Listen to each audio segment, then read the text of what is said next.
Hello dears, welcome back to our channel. ഇന്ന് നമ്മൾ ഉണ്ടാക്കാൻ പോകുന്നത് നല്ല ട്യൂണ കറിയാണ് കേട്ടോ. നമ്മൾ ഷാപ്പിലൊക്കെ ഉണ്ടാക്കില്ലേ അതുപോലത്തെ മീൻ കറിയാണ് മുളകിട്ടത്. അപ്പോൾ അതിന് വേണ്ടിയിട്ട് 1 കിലോ വൈറ്റ് ട്യൂണയാണ് ഞാൻ എടുത്തിട്ടുള്ളത്. കഴുകി വൃത്തിയാക്കി എടുത്ത് വെച്ചിട്ടുള്ളതാണ് കേട്ടോ.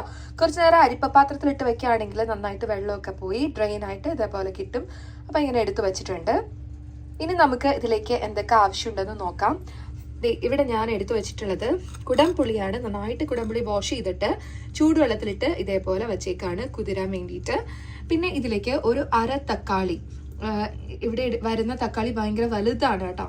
അപ്പം അതുകൊണ്ട് അര മുറി തക്കാളി തന്നെ ഇത്രയുണ്ട്. നിങ്ങൾക്ക് ഒരു തക്കാളി ഫുള്ളായിട്ട് തന്നെ എടുക്കാം. എന്നിട്ട് അത് ജസ്റ്റ് ഒന്ന് പേസ്റ്റ് ആക്കി വെച്ചേക്കുന്നതാണ്, അല്ലെങ്കിൽ കട്ട് ചെയ്തെടുത്ത് വെച്ചാലും മതി കേട്ടോ. പിന്നെ ഞാൻ ഇതിലേക്ക് എടുത്തേക്കുന്നത്, ഇതിൽ സവാള ഞാൻ യൂസ് ചെയ്യുന്നില്ല, അതിന് പകരം ഉള്ളി ആണ് എടുത്തിട്ടുള്ളത്. നമ്മൾ എടുത്തിരിക്കുന്ന നമ്മുടെ ട്യൂണയുടെ ഏകദേശം ഒരു ഹാഫ് പോർഷൻ എത്ര വരും അത്രയും ചെറിയുള്ളി നമ്മൾ കട്ട് ചെയ്ത് വച്ചിട്ടുണ്ട്.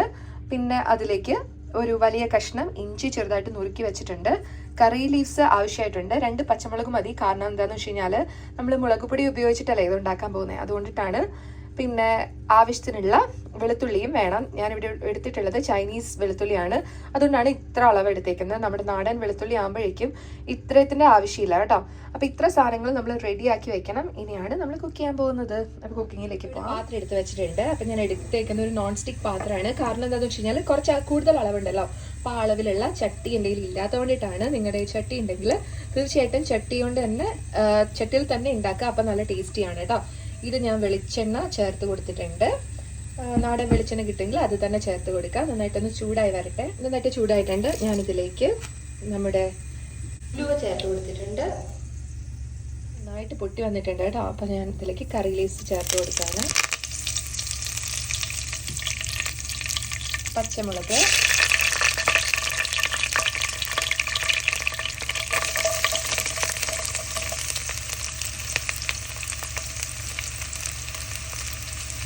വെളുത്തുള്ളി ചേർത്ത് കൊടുത്തു. ഒപ്പം തന്നെ നമുക്ക് എടുത്ത് വെച്ചിട്ടുള്ള ഇഞ്ചി കൂടി ചേർത്ത് കൊടുക്കാം.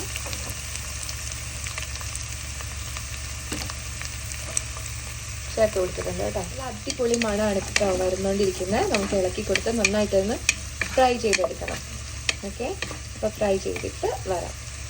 ഇപ്പം അത്യാവശ്യം നന്നായിട്ട് മുരിഞ്ഞ് വന്നിട്ടുണ്ട്. നല്ല മണമൊക്കെ വരുന്നുണ്ട്. പച്ചമണമൊക്കെ മാറിയിട്ടുണ്ട്. ആ സമയത്ത് നമ്മൾ അരിഞ്ഞ് വെച്ചിട്ടുള്ള ചെറിയുള്ളി ഇതിലേക്ക് ചേർത്ത് കൊടുക്കാം. ചെറിയുള്ളി അരിഞ്ഞെടുക്കാനായിട്ട് കുറച്ച് കഷ്ടപ്പാടുണ്ടെങ്കിലും ഇത് വെച്ചിട്ടുണ്ടാക്കുമ്പോഴാണ് അടിപൊളിയായിട്ടുള്ള ടേസ്റ്റ് കേട്ടോ. അപ്പോൾ ഞാനിത് ജസ്റ്റ് തൊലിയൊക്കെ കളഞ്ഞെടുത്തിട്ട് നന്നായിട്ട് വാഷ് ചെയ്തിട്ട് ഈ കട്ട് ചെയ്യുന്ന മെഷീൻ ഉണ്ടെങ്കിലുണ്ടല്ലോ, ആ ഒരു ചോപ്പറിൻ്റെ ഇലക്ട്രിക്കിൻ്റെ ഉണ്ടെങ്കിൽ അതാണ് എളുപ്പം, ഏറ്റവും എളുപ്പം. ജസ്റ്റ് ഒന്ന് കറക്കി എടുത്താൽ മതി. ഇതേപോലെ തന്നെ കട്ടായി കിട്ടും. ഏകദേശം ഒന്ന് യൂണിഫോമായിട്ട് കട്ട് ചെയ്യണമെന്ന് മാത്രമേ ഉള്ളൂ. അപ്പോൾ നമുക്ക് അടിപൊളിയായിട്ട് പെട്ടെന്ന് കുക്ക് ചെയ്തെടുക്കാൻ പറ്റും. ഇതേപോലെ ടേസ്റ്റി ആയിട്ട് കേട്ടോ. ഇതും ഇനി നന്നായിട്ടൊന്ന് വഴറ്റിയിട്ട് വരാം. അപ്പം ഈ സമയത്ത് ഞാൻ കുറച്ച് ഉപ്പ് ഇതിലേക്ക് ചേർത്ത് കൊടുക്കുന്നുണ്ട്. കുറച്ച് ഇതിനാവശ്യമായിട്ടുള്ള ഉപ്പ് മാത്രമായിട്ട് ചേർത്തേക്കുന്നത്. നന്നായിട്ടൊന്ന് വഴറ്റിയെടുക്കാം. ഇതൊരു ഗോൾഡൻ കളറൊക്കെ ആവട്ടെ. നന്നായിട്ട് ഫ്രൈ ആവേണ്ട ആവശ്യമില്ല ഫിഷ് കറിക്ക്, പക്ഷെ എന്നാലും അത്യാവശ്യം ഒരു ഗോൾഡൻ കളർ ആവണം. പച്ചച്ചുവയൊക്കെ മാറി വരണം. അപ്പോൾ സെറ്റാക്കിയിട്ട് കാണിക്കാം. അത്യാവശ്യം നന്നായിട്ട് റെഡി ആയിട്ടുണ്ട് കേട്ടോ. ഇത്ര മതി. അപ്പോഴേക്ക് നമ്മൾ തക്കാളി ചേർത്ത് കൊടുക്കാം. നന്നായിട്ട് ഇതൊന്ന് വഴറ്റിയെടുക്കാം. കാരണം എന്താ വെച്ച് കഴിഞ്ഞാൽ തക്കാളി ചേർത്തിട്ട് പൊടി ചേർക്കുകയാണെങ്കിൽ കുറച്ചും കൂടി തക്കാളി വെന്ത് കിട്ടും, നല്ലപോലെ വഴണ്ടി കിട്ടും. പൊടി ചേർത്തിട്ടാകുമ്പോഴേക്കും തക്കാളി കുറച്ച് ടൈം എടുക്കും, പിന്നെ പൊടി കരിയാനായിട്ട് തുടങ്ങും. അപ്പോൾ അതുകൊണ്ടിട്ട് ബെറ്റർ എപ്പോഴും തക്കാളി ആദ്യം തന്നെ ചേർത്ത് കൊടുത്തിട്ട് നന്നായിട്ടൊന്ന് വഴറ്റിയെടുക്കുന്നതാണ് കേട്ടോ. അപ്പോൾ നന്നായിട്ടൊന്ന് വഴറ്റിയെടുത്തിട്ട് ഇതിൻ്റെ പച്ചമണമൊക്കെ ഒന്ന് മാറി വന്നിട്ടുണ്ട്. ആ സമയത്ത് ഈ നമ്മുടെ ഫിഷിലേക്ക് ആവശ്യമായിട്ടുള്ള ഉപ്പ് ചേർത്ത് കൊടുത്തു. ഇതിലേക്ക് കുറച്ച് കായപ്പൊടി ഇതേപോലെ ചേർത്ത് കൊടുക്കുന്നുണ്ട്. ഏകദേശം 1 ടീസ്പൂണിൻ്റെ അടുത്ത് ഇങ്ങനെ ചേർത്ത് കൊടുക്കാം. നല്ല ടേസ്റ്റാണ് കേട്ടോ കായപ്പൊടി ചേർക്കുകയാണെങ്കിൽ. മഞ്ഞൾപ്പൊടി 1 ടീസ്പൂൺ ഇതേപോലെ ചേർത്തിട്ടുണ്ട്. ഫുൾ ടീസ്പൂൺ ആയിട്ട് എടുത്തേക്കുന്നത്. മഞ്ഞൾപ്പൊടി കുറച്ച് മതി, അല്ലെങ്കിൽ നമ്മുടെ കറിയുടെ കളർ നല്ല റെഡായിട്ട് കിട്ടില്ല. മെയിൻ ഐറ്റം ആയിട്ടുള്ള മുളക് പൊടി ഞാൻ കാശ്മീരി ചില്ലി പൗഡറാണ് യൂസ് ചെയ്യണത് കേട്ടോ, കളറിന് വേണ്ടിയിട്ട്. അത്യാവശ്യം എരിവും ഉണ്ട് ഈ ഒരു കാശ്മീരി ചില്ലി പൗഡറിന് ഇവട്ടം മേടിച്ചത്. അപ്പോൾ ഏകദേശം ഒരു 3 ടേബിൾ സ്പൂൺ ആണ് കേട്ടോ ചേർത്ത് കൊടുത്തിട്ടുള്ളത്. ആവശ്യമുണ്ടെങ്കിൽ ചെറുതായിട്ടൊന്ന് മൂപ്പിച്ചിട്ട് വീണ്ടും ചേർത്ത് കൊടുക്കേണ്ടി വരും. നമുക്ക് നോക്കാം. ഫസ്റ്റ് നമ്മൾ മസാലയിൽ മിക്സ് ചെയ്തിട്ട് നോക്കുവാണ് എരിവ് ഓക്കെ ആവുമോ എന്നുള്ളത്. അപ്പോൾ നമുക്ക് മിക്സ് ചെയ്ത് കൊടുക്കാം.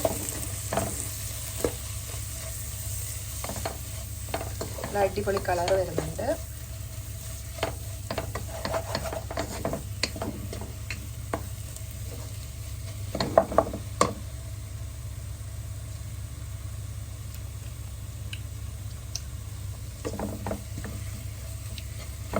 അത്യാവശ്യം നല്ല എരിവുണ്ട് കേട്ടോ. ഇത് മതിയാവുന്നതാണ് എനിക്ക് തോന്നുന്നത്. നല്ല റെഡായിട്ട് വന്നിട്ടുണ്ട്. ഇനി നമുക്ക് ഇതിലേക്ക് എടുത്തു വെച്ചിട്ടുള്ള കുടംപുളി ചേർത്ത് കൊടുക്കാം. അപ്പോൾ അത് ആ ഫുള്ള് വാട്ടറിൽ ഞാൻ അതേപോലെ തന്നെ ചേർത്ത് കൊടുക്കുകയാണ് കേട്ടോ. മിക്സ് ചെയ്ത് കൊടുക്കാം.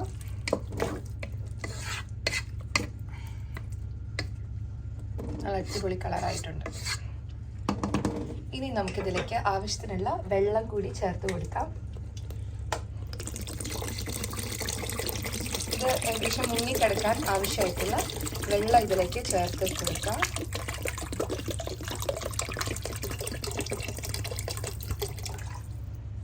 നന്നായിട്ടൊന്ന് മിക്സ് ചെയ്ത് കൊടുത്തിട്ടുണ്ട്. അതുപോലെ തന്നെ ഫ്ലെയിം കൂട്ടി വെച്ചിട്ടുണ്ട് കേട്ടോ. അപ്പോൾ നന്നായിട്ട് പെട്ടെന്നൊന്ന് തിളച്ച് കിട്ടും. അപ്പോൾ ഇത് നമുക്കിത് അടച്ച് വെക്കാം. എന്നിട്ട് ആ എണ്ണയൊക്കെ ഒന്ന് തെളിഞ്ഞ് വരട്ടെ. എന്നിട്ട് വേണം നമുക്ക് ഫിഷ് ആഡ് ചെയ്ത് കൊടുക്കാനായിട്ട്.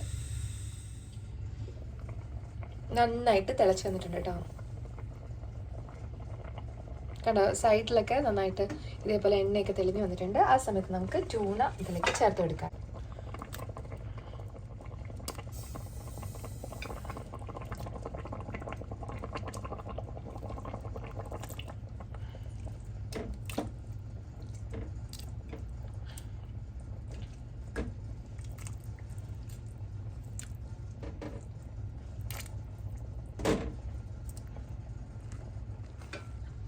ജസ്റ്റ് ഒന്ന് ഇതേപോലെ ഇളക്കി കൊടുക്കുകയാണ് ഇടയിൽ കൂടി. ഇത് പൊട്ടിപ്പോകാതെ ഇങ്ങനെ ഇളക്കി കൊടുത്താൽ മതി.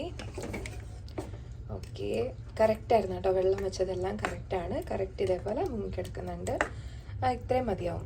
എന്നിട്ട് നമുക്ക് അടച്ചു വെച്ചിട്ട് ഒന്ന് തിളപ്പിക്കാം. അപ്പോൾ ഒരു മാക്സിമം ഒരു 8 മിനിറ്റ്സ് അതൊക്കെ മതിയാവും നന്നായിട്ട് തിളച്ച് വരാനായിട്ട്. എന്നിട്ട് നമുക്കിത് ഓഫ് ചെയ്ത് വയ്ക്കാം.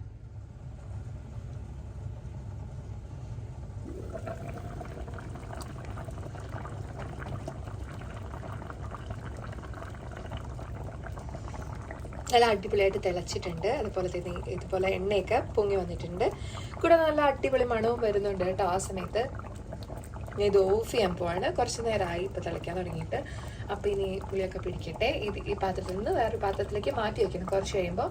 കാരണം നോൺ സ്റ്റിക്ക് ആയതുകൊണ്ടിട്ട് പുളിയൊക്കെ ചേർന്നതല്ലേ, അതുകൊണ്ടിട്ട് സ്റ്റീൽ പാത്രം മൺചട്ടിയിലേക്കോ മാറ്റി വയ്ക്കാം കേട്ടോ. അതിന് ശേഷം